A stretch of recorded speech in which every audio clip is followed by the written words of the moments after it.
ये बात समझाइए, क्योंकि हम ये देखते हैं कि रामलीला प्रस्तुति जो होती है, जो मंचन होता है, वो नवरात्रों में होता है। सो देवी माँ की पूजा और राम कथा ये कैसे जुड़े हैं? बहुत सुंदर प्रश्न है। अगर हम ऐसे देखें पुराने युगों में, तो देवी माँ की आराधना बहुत समय से होती आ रही थी। राम जी जब जंगलों में हैं तब भी होती आ रही थी, राम जी को नहीं पता था। अच्छा। हाँ, तो वह पुरानी परंपराएं हैं, इतनी सारी परंपराएं हैं कि राम जी को ऐसा दिखाया गया कि उनको पता नहीं है कि नवरात्रि कैसे किए जाते हैं। तो कहानी ये चल रही है कि राम जी जंगल में हैं, बाली को मार दिया गया है, सुग्रीव अभी अपने राज्य में है और राम जी वेट कर रहे हैं और अकेले बैठ के बहुत दुखी हो रहे हैं कि सीता जी मेरे पास नहीं है, पता नहीं मिलेंगी कि नहीं मिलेंगी, पता नहीं मेरा क्या होगा। वो बिल्कुल भी खुश नहीं है। और वहाँ नारद जी प्रकट हो जाते हैं। तो नारद जी कहते हैं कि मैं आपको उपाय देता हूँ, देवी माँ के नवरात्रे आ रहे हैं, आप 9 दिनों की देवी माँ की साधना करो, उन्हें प्रसन्न करो, उनसे आशीर्वाद प्राप्त करो। तो राम जी कहते हैं अच्छा ये विधि क्या है, मुझे बताइए। तो वो नवरात्र विधि नारद जी राम जी को बता रहे हैं जब वो किष्किंधा में है। अच्छा। अभी वेट कर रहे हैं कि सुग्रीव अभी फ्री होके आएंगे। तो राम जी उनसे सुनते हैं कि अच्छा 9 दिन की पूजा करनी है, देवी माँ के नवरात्र ऐसे किए जाते हैं।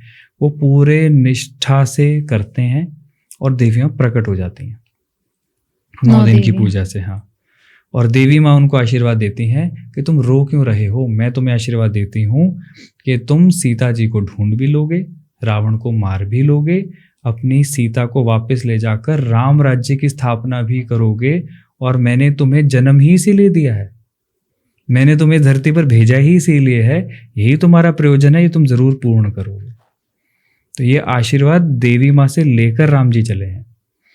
और उसके बाद जब युद्ध चल रहा है, युद्ध में भी ऐसा हो रहा है कि एक दिन रावण के रथ पर माँ काली सवार है। अच्छा। तो राम जी देख रहे हैं कि ये कैसे पॉसिबल है, रावण के रथ के ऊपर माँ काली दिखाई दे रही है, मतलब वो तंत्र विद्या करके माँ काली को प्रसन्न कर लाया अपने साथ, और आज रावण जहां भी जा रहा है जीत ही रहा है। तो राम जी बहुत दुखी होकर बैठ जाते हैं कि देवी माँ ये तो आपने ठीक नहीं किया, धर्म युद्ध में आपको मेरी तरफ होना चाहिए था, आप अधर्मी की तरफ चली गई। तो बड़ा मन में उनको कष्ट है कि माँ काली क्यों किया आपने। तो जामवंत जी उनको कहते हैं कि माँ काली धर्म अधर्म नहीं देखती हैं, वो देखते हैं किसने प्रसन्न किया। रावण ने प्रसन्न कर लिया तो उसके साथ आगे आप प्रसन्न कर लो, आपकी तरफ आ जाएंगी, आप नवरात्रि साधना करो। फिर वो वहां भी नवरात्रि साधना कर रहे हैं, जो दशहरे के पास पहुंच गए हैं हम, वहां नवरात्रि साधना करते हैं। फिर देवी माँ प्रसन्न होती हैं, उनकी परीक्षा भी लेती हैं कि 1000 कमल पुष्प हर रोज चढ़ाने हैं देवी माँ को, और लास्ट नवरात्रि पे एक पुष्प कम हो जाता है, देवी माँ वहां से एक पुष्प हटा देती हैं। और राम जी जो हैं वो बस ऐसे किए जा रहे हैं, हनुमान जी 1000 ही लाए होंगे और देख रहे हैं एक पुष्प नहीं है। और नियम ये उठ नहीं सकते, आप पूछ नहीं सकते कहाँ गया, आपको चढ़ाना ही है, नहीं तो वो पूरा नहीं होगा। तो देवी माँ देख रही हैं, अब देखो क्या होगा। तो राम जी को याद आता है कौशल्या माँ हमेशा मुझे कहती थी कमल नयन, तुम ही तो हो कमल लोचन, तो तुम्हारी आंखें ही कमल के समान है। तो तीर उठाकर अपनी आंखें निकालने लगते हैं कि ये मेरा आखिरी कमल चढ़ा दूं। इतने में देवी माँ हाथ पकड़ लेती हैं कि बस आपकी जो परीक्षा थी पूर्ण हुई।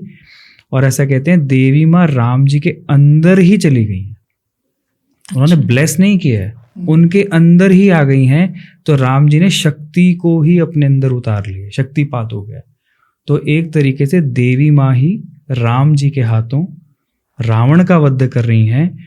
और विजयदशमी पर हम ऐसा मानते हैं कि विजयदशमी पर राम जी ने मारा है, एक्चुअल में वो वही है जो देवी माँ बंगाल में दशमी पर महिषासुरमर्दिनी है, तो वही नेगेटिविटी को मार रही हैं। यहाँ भी राम जी के अंदर जाकर उन्होंने मारा। तो देवी माँ के बिना तो राम जी के पास भी शक्ति नहीं है। ये इतनी सुंदर कथा है जहाँ पर देवी माँ और राम जी एक साथ दिखाई देते हैं। तो ये जो हमारा दशहरा और विजयदशमी और बंगाल में दुर्गा पूजा, ये ऐसे जुड़ता है कि बिना दुर्गा के, दुर्गा का शब्द का मतलब होता है दुर्गति नाशिनी। अच्छा। तो दुर्गति का नाश देवी माँ ने राम जी के अंदर जाकर वहां से अपनी शक्ति दिखाई है।